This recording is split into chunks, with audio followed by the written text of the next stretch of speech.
Je m'appelle Cheikh Aliou Bey, je suis le maire de la commune de Diamaguène Sicap Mbao, président du conseil d'orientation du pôle urbain Diamniadio-Lac Rose. Je suis très fier de voir que le tissu industriel sénégalais est en marche. Nous avions dit que notre système économique va se baser sur la transformation. Ce ne sera plus un pays où les ressources naturelles à l'état brut vont être expédiées en Europe ou dans d'autres continents, mais que la transformation, le secteur secondaire soit renforcé.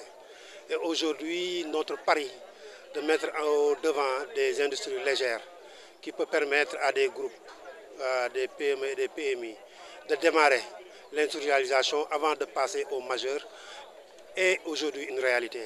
Avoir l'engagement des Sénégalais et des Sénégalaises, avoir l'engagement de nos jeunes entrepreneurs qui ont beaucoup de difficultés quand même à résister par rapport à la compétition avec les subventions de l'étranger.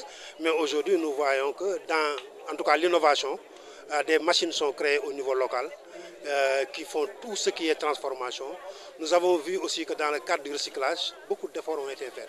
Quand même, quand on voit les chaises, des petites entreprises qui parviennent à récupérer le plastique ou les déchets qui posent des problèmes en milieu urbain, les transformer en outils et les donner une seconde vie, ça c'est magnifique. Donc nous sommes très satisfaits d'être là, d'avoir accompagné aussi la première dame.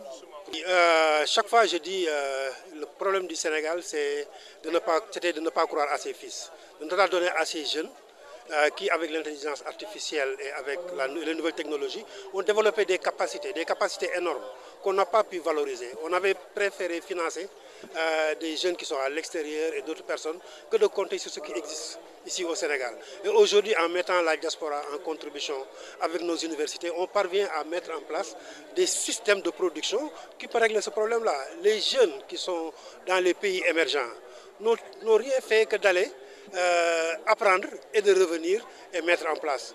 D'ailleurs, certains d'entre eux n'ont même pas parti. Ils ont suivi juste des formations à distance avec l'approche d'autres industriels qui les ont accompagnés à mettre de petites installations. Et ces petites installations, aujourd'hui, nos groupements de femmes, nos GIE de femmes, que ce soit sur le plan halieutique, sur le plan agricole, sont capables de le faire. Donc ce qui reste, c'est que l'État les mette devant. C'est-à-dire la décision de l'État de mettre beaucoup de milliards sur le système de production, sur les PME, comme le PM l'a dit à l'ouverture, c'est ça qui va donner à ces jeunes leur capacité et leur manière de s'auto-employer. On ne sera pas ici à attendre que des multinationales nous recrutent, mais nous, on va se positionner en recruteur.